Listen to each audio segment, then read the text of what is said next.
So in this video, I want to demonstrate two new show commands.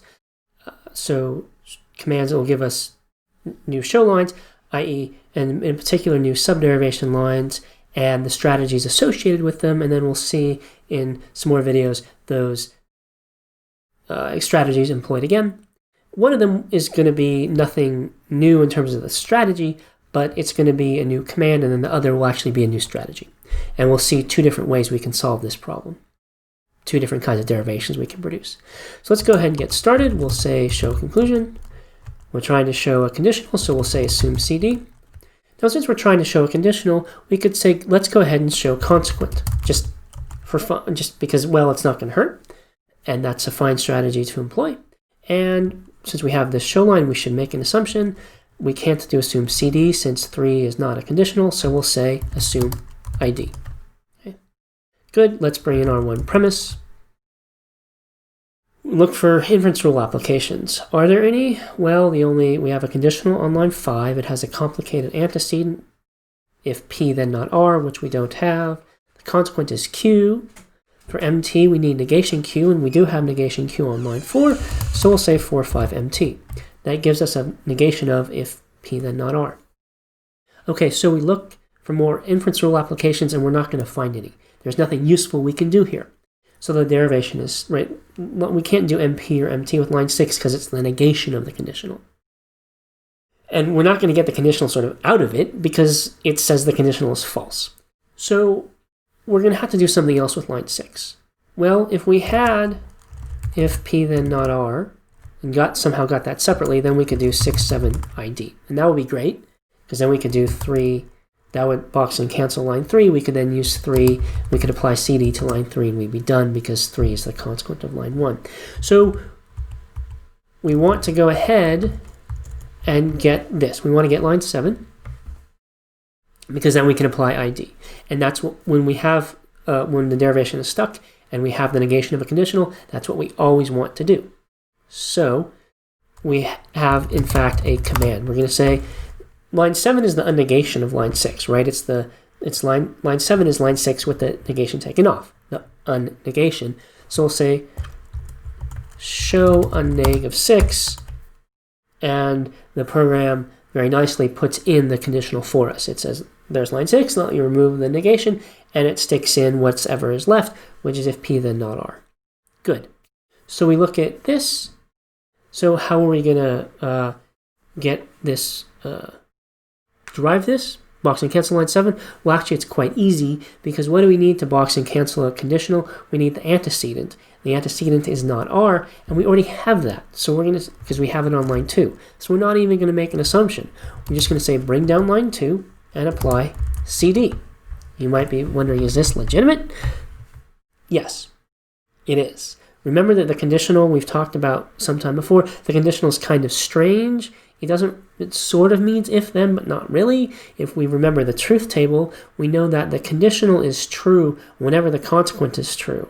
That's the first and third line of the truth table. And so, well, on line 2 we have the consequent, and so given what the conditional means, in particular that it's true whenever we have the consequent, then indeed the conditional on line 7 is true. So we can just bring the consequent down and apply CD. And there's nothing that says, oh, you can apply CD only if you've already done assume CD. There's nothing that says that. So we don't have to do assume CD. We just bring down the consequent and we're good to go. So we've got 7. Okay, why did we do 7? He was talking about this thing about it's a weird derivation of the material conditional and blah, blah, blah, and I forgot why. We did line 7 because it contradicts line 6. If we forget, we look over here and the unneg reminds us of that. It says this is the unnegation of a line. Of which line? Line 6. So what we know is we have a negation on line 6, the unnegation on our new line, and that means we can do ID with 6 and 7, boxes and cancels, line 3, and we apply CD to line 3, and we are done. Good. So that's one way to do it, and it illustrates this new show unneg strategy. Somewhat new. The use of this new show command. The idea of we have a negated conditional, let's show the conditional, we've been doing that for the last 2 homeworks, but now introducing the show command to encapsulate that strategy, that's new. Okay, let's see a different way we can solve this derivation that's going to use a different strategy. So first two lines are going to be the same. Show if not R then Q, and then not R. Good. But now we're not going to do the show cons. We're just going to say, let's bring down our premise. And let's suppose we thought, well, the derivation's stuck. I want to do a subderivation. I know, I'm going to do a subderivation that's going to let me use line 3. I want to use line 3, and I can't right now, but if I got the antecedent, then I could. So I'm going to say show antecedent of 3. Okay.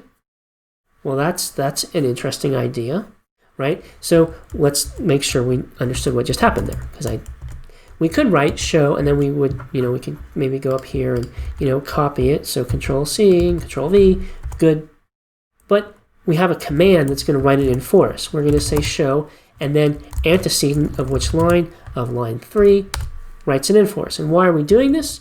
We're doing this because once we get line 4, we can do MP, right? Whatever's going to happen, we'll say 3, 4, MP. So can we get if P then not R? Actually, we can. Again, we have not R, so we can just copy not R down and say, well, okay, there's the consequent of line 4. Let's apply CD to it. Good. All right, we've got line 4. Why do we want to get line 4? Because line 4 is the antecedent of line 3, and so we can do modus ponens with 3 and 4. Yeah? That gives us Q. Is Q any good? Yeah, because Q is the consequent of the whole thing. Hooray, we're done. So, this is a new show strategy. It's a new subderivation strategy. It's a different kind of strategy. Instead of doing a subderivation that will immediately let us box and cancel, we introduce a subderivation that will let us apply modus ponens when we're done with it. And in this case, it actually happens to be a little bit quicker. It's not, in general, as good a strategy as show unneg, because show unneg will let us box and cancel right away.